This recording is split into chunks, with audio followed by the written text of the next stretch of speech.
Former police officers, what's the case that was so shocking it made you quit your job?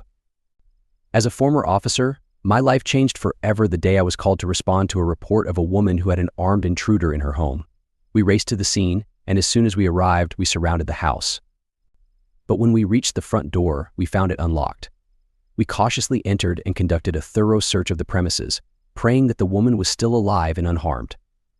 However, our hope was shattered as soon as we ascended the stairs.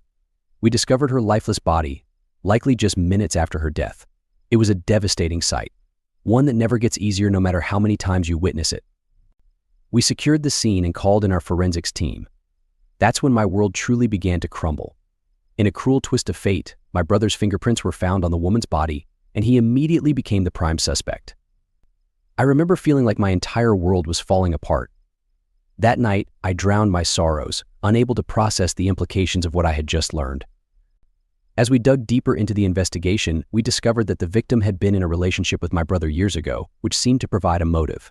To understand the gravity of the situation, you need to know about my older brother. Growing up, he was always the golden child of our family. He had an effortless charm that made it impossible for our parents to see any flaws in him. On the playground, he was the biggest and the oldest, and he knew how to use his size to his advantage. He never got his hands dirty himself, but instead convinced others to do his bidding. I remember one time when we were about 8 or 9, he wanted a new remote-controlled car that another kid had brought to school. Instead of taking it himself, he persuaded a couple of younger kids to steal it for him during recess, promising them a chance to play with it later. When the car's owner realized it was missing and the teachers began asking questions, my brother acted like he had no idea what was going on. He even offered to help search for the missing toy, displaying a level of concern that convinced everyone he was innocent. The same pattern played out at home. When a $50 bill went missing from our dad's wallet, my brother was the first to jump up and offer to help search for it. He turned the house upside down, checking every possible hiding spot, while our parents watched him with pride, completely unaware that he was the one who had taken the money in the first place. They were so grateful for his help that they would often reward him with more money, oblivious to the fact that he had engineered the entire situation. As he grew older, my brother's charm remained, but so did his recklessness. By the time he was a teenager, he was no longer careful about covering his tracks. He started hanging out with a rough crowd, skipping classes, smoking behind the gym, and getting into trouble for the thrill of it. One night, when he was about 18, he and his friends decided to break into the school after hours. They didn't have a plan.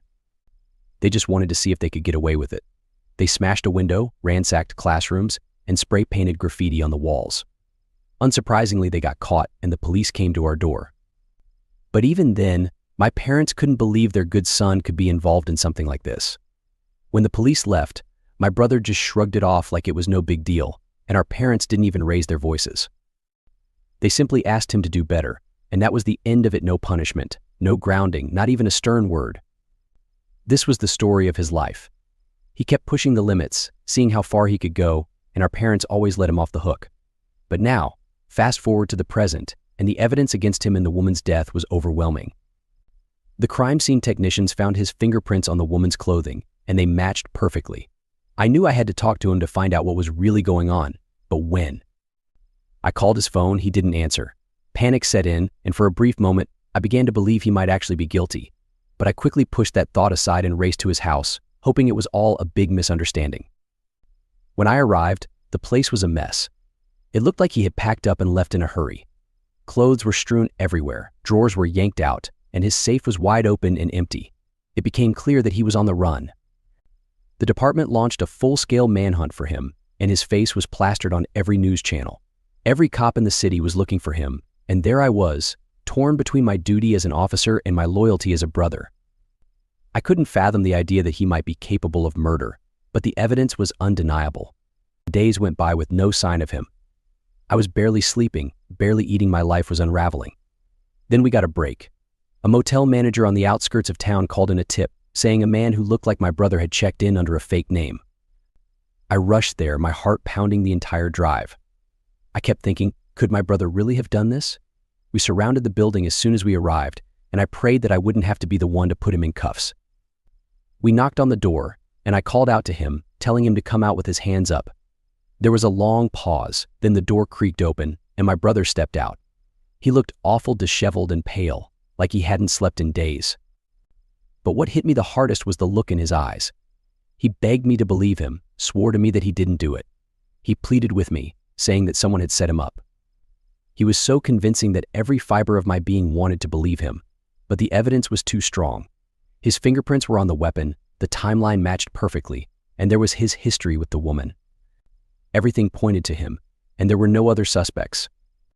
I couldn't ignore the possibility that he might be innocent, though, not when it was my own brother's life on the line.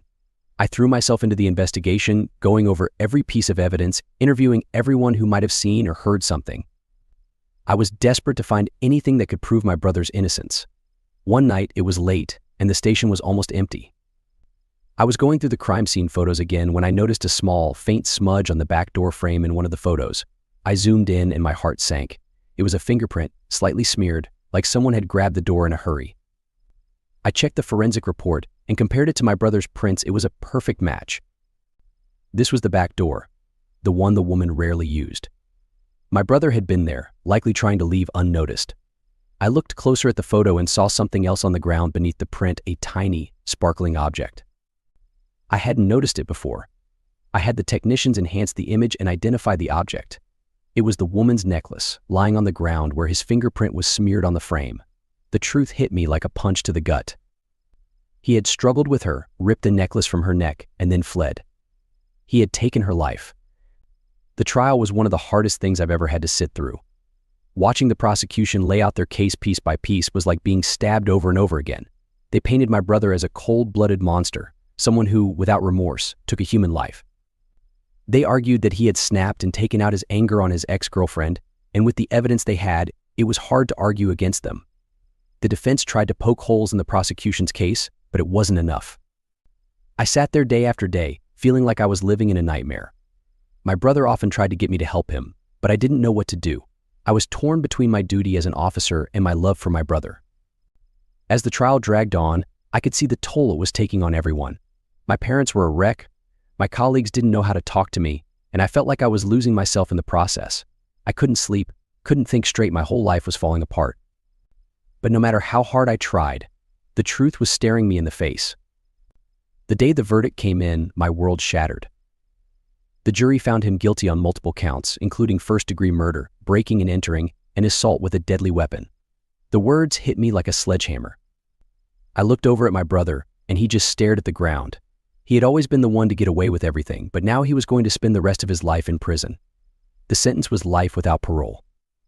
The image of my brother being led away in handcuffs replayed in my mind over and over again. After that, I couldn't continue as a cop. Every time I put on the uniform, I was reminded of what had happened, of how I had failed to protect my own brother. I felt like I should have done something before it got that far. I handed in my resignation, packed up my things, and tried to figure out how to move on. The months after my brother's conviction were some of the hardest of my life. I tried to move on, but it was impossible. I kept replaying everything in my head, wondering if there was something I could have done differently, something I missed. I started working as a private investigator, but I avoided anything that even remotely reminded me of his case. Then, out of the blue, I received a letter from my brother. It was short, just a few lines, but it was enough to turn my world upside down all over again. It read, "I lied. I wasn't innocent, but I wasn't alone either. There's more to this than you know. I'm sorry." My stomach dropped as I read the words. What did he mean he wasn't alone? I knew I couldn't just let it go. I had to find out the truth, no matter what it cost me. I folded up the letter and hid it in a place where no one would find it, a hidden hole behind a small painting in my house. I reopened the case, not officially, but on my own. I started digging, retracing my steps, re-interviewing witnesses, looking for anything that might shed light on what my brother had written. It wasn't easy since most people didn't want to talk to me, and the trail had gone cold. But I couldn't stop. I needed to know the truth. After reading Adam's letter, I was determined to get to the bottom of her death and my brother's involvement in it.